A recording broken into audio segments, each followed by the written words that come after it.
Savez-vous vraiment ce que l'on appelle un phrasé?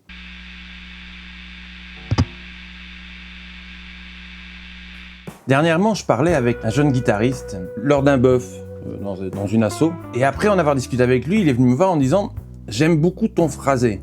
Alors, je lui ai demandé ce qu'il voulait dire par là, ce qu'il entendait par phrasé. Il me dit « J'aime beaucoup les phrases que tu fais, les notes que tu joues ». Et c'est là où je me suis rendu compte qu'il y a vraiment un problème de compréhension. On fait souvent l'amalgame dans ce qu'on appelle le phrasé. Pour vous faire comprendre le propos, je vais faire une analogie un petit peu différente. Vous savez que vous pouvez aimer le pain, mais vous pouvez aussi aimer une personne. Le même mot, les mêmes lettres, la même façon de le dire, mais l'intention sera différente entre « j'aime le pain » et « je t'aime ». Vous voyez, je suis pas un pro du théâtre, mais ce n'est pas la phrase qui fait la différence. C'est l'intention qui est mise dans l'expressivité, voyez? Et bien le phrasé, c'est ça. C'est-à-dire qu'un solo ou un lead n'a pas besoin de milliers de notes pour être expressif. Des grands maîtres de la guitare n'étaient des aficionados que de la pinta. Et pourtant, l'expression qui est mise derrière et l'intention étaient différentes. Prenez un band d'Eric Clapton, un band de Stevie Ray Vaughan ou le band de Hendrix, ce sont trois bands différents, même s'ils utilisent la même note. Freddie King does Hideaway like.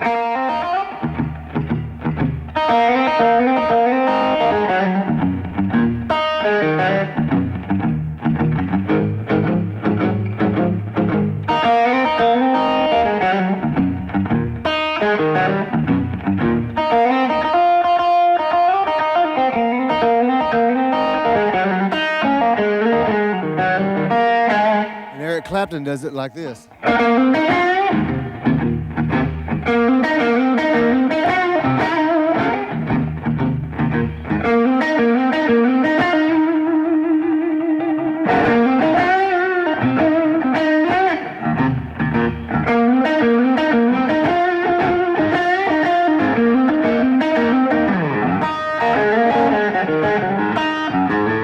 Et c'est ça le phrasé.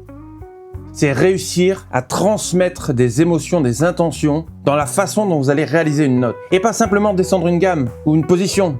Et même là, je suis sûr que certains guitaristes pourraient descendre une position de pentame mineure la plus basique, la plus ennuyeuse, et pourtant nous faire dresser les poils sur les bras. Voyez ? Un des grands solos très connus que j'aime beaucoup, c'est The Best of Time de Petrucci. Alors bon, il y a une énorme partie technique à base de sweeping et d'alterner rapide, mais écoutez le début de ce solo, il est incroyable et pourtant il y a quand même pas énormément de notes.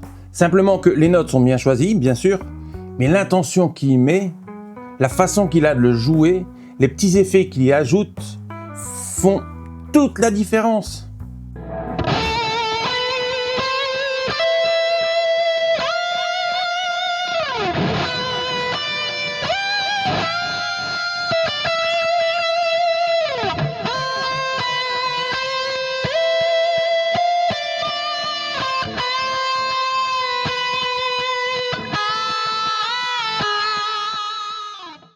Et en fait, le phrasé, c'est ça.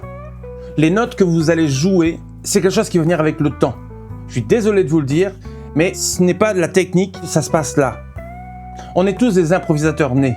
Lancez une musique, jouez un accord et sifflez ou chantez dessus. Et vous allez voir que spontanément, pour beaucoup, vous allez faire de très belles choses.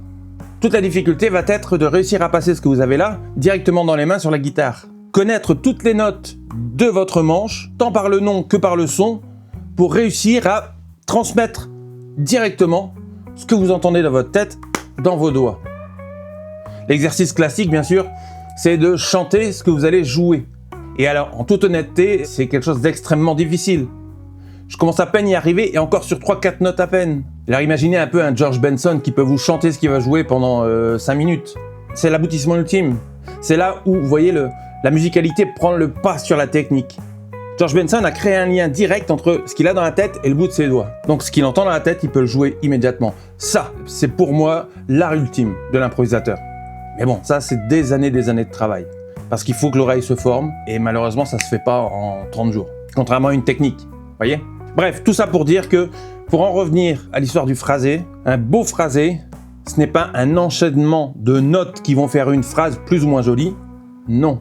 Un beau phrasé peut être fait avec 3 notes, 4 notes. C'est l'intention et l'émotion que vous allez réussir à transmettre en jouant. C'est petites notes l'une à la suite de l'autre, en essayant de faire une phrase à peu près cohérente quand même. Mais c'est vraiment ça le phrasé. Voilà, j'espère que vous avez compris. Je sais que c'est pas forcément évident pour beaucoup, surtout que le nom phrasé, ça prête à confusion.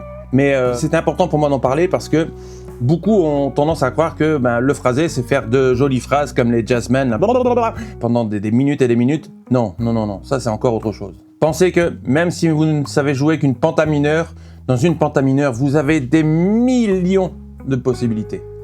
Et ces possibilités vont souvent se révéler lorsque la musique va se lancer, un accompagnement, ou selon vos émotions du moment, ou votre ressenti. Il y a tellement de situations qui peuvent faire que vous allez jouer les mêmes notes mais différemment. C'est ça le phrasé.